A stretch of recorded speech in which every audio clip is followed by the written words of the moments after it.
Hey everybody, Nicole here from the NASCAR Foundation, and I'm coming to you for our second quarterly update of the year. I cannot believe we're already almost through with the month of June. We have just been going nonstop with programs for the kids, and I'm super excited today because I have a very special guest I want to bring to you, and so stay with us as I bring in our chairman, Mike Helton.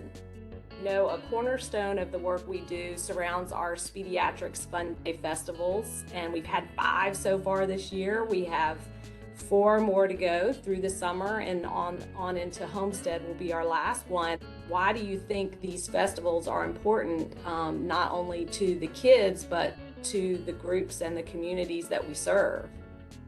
Yeah, and I think you just kind of answered part of the question is the number of communities that are served. It's not just the children that come to the racetrack, it's the racetrack themselves. It's the parents of the racetrack or the guardians, it's the school or the institution that's bringing them out there that it's a field trip from their perspective, but when they get there and they realize and we get to tell them the behind the scenes story of NASCAR, it's just so rewarding to see fresh new faces, see it maybe even for the first time. They may know and have heard of the name NASCAR, but when they get to one of the racetracks and they get to do special things with the drivers and some of the folks with their uniforms on, and to listen to the kid, it doesn't matter who it is. I mean, it could be, I could put a uniform on and go out there and they're going to ooh and ah because they just think that it's cool that there's that component of our sport.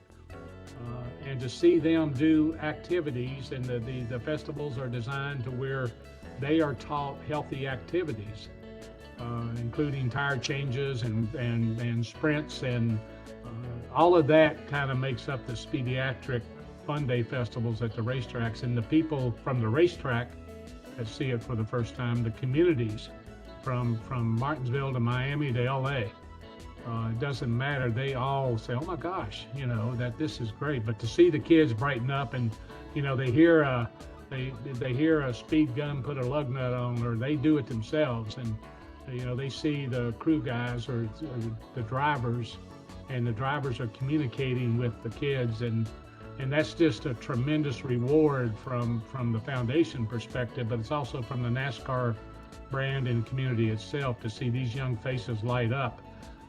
Plus the fact, we've given over $500,000 into these communities to help improve the quality of life of children in those areas that quite frankly, and particularly the last couple of years, have needed it maybe more so than ever. So it's a heartwarming, very rewarding opportunity for NASCAR, the NASCAR Foundation, and everybody that supports both to come together and be a good corporate citizen, but be a good community citizen in the area that we do those in. Yeah, I really love all the programs that we run. You're not supposed to pick favorite children or favorite programs, but that one really is at the top of the list for me. And seeing the kids when they get to interact with our drivers, I feel like it's unlike any other sport out there in how our drivers and the crew members are willing to come out, whether it's to build bicycles, and so it's really great to be able to introduce them to our sport in that way.